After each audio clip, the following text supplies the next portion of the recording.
and pleaded guilty.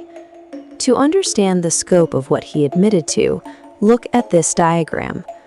Cervantes formally confessed to conspiring to manufacture and distribute an industrial volume of narcotics, specifically at least 450 kilograms of cocaine and 45 kilograms of methamphetamine.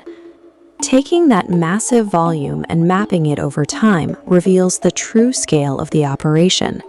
Cervantes admitted to moving these quantities as a core conspirator for 24 years, running his pipeline continuously from 1998 until 2022. Operatives who successfully traffic at this volume for nearly 3 decades rarely surrender. A voluntary guilty plea from a veteran with this much historical untouchability indicates a total collapse of his organization's defensive resilience.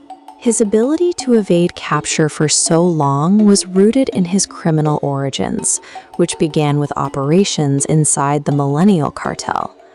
The family's real power materialized when his brother, Nemesio Oseguera Cervantes, better known as El Mencho, splintered off.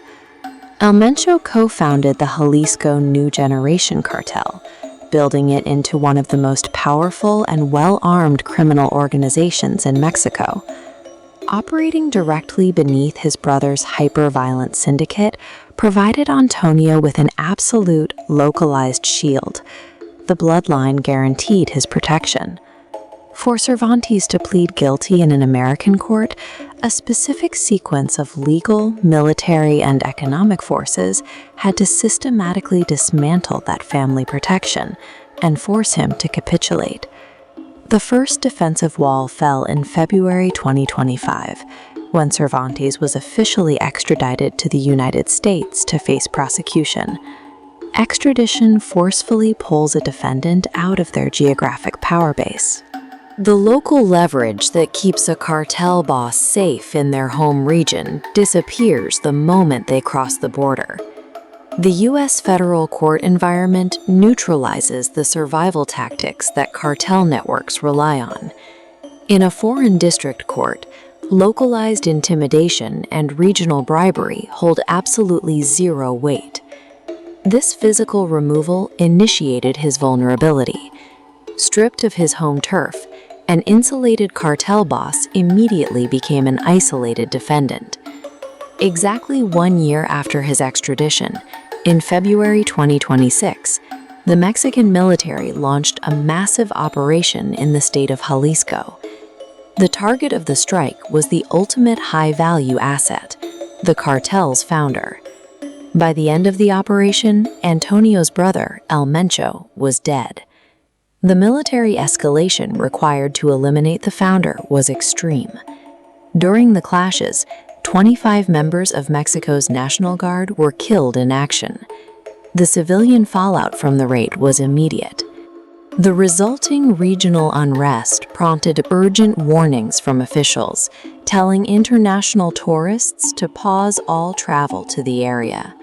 With El Mencho killed, the operational shield protecting Antonio was shattered. The family leadership that had immunized him from legal consequences was gone forever.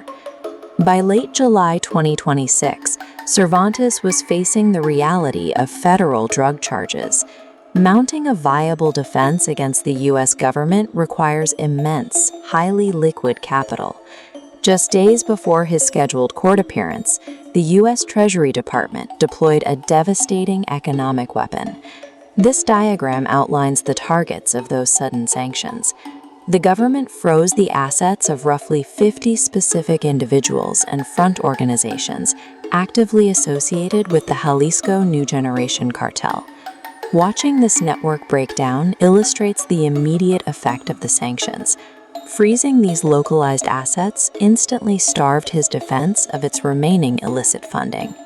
At this exact moment, Cervantes found himself stripped of his territory, his brother's leadership, and his liquid capital. He had exactly zero leverage left to fight the judicial system. When he walked into the courtroom on July 31st to plead guilty, it was a cold, calculated surrender. The combined pressures of extradition, a military decapitation of his bloodline, and total financial sanctions left him out of options. He now faces guaranteed federal prison time in the United States, and he will do so entirely without the backing of his family's empire. Beyond one-man sentencing, this guilty plea serves as a highly visible barometer.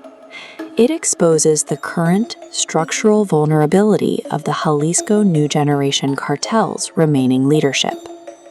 For Antonio Oseguera Cervantes and his family, it marks the definitive end of nearly 30 years of total impunity.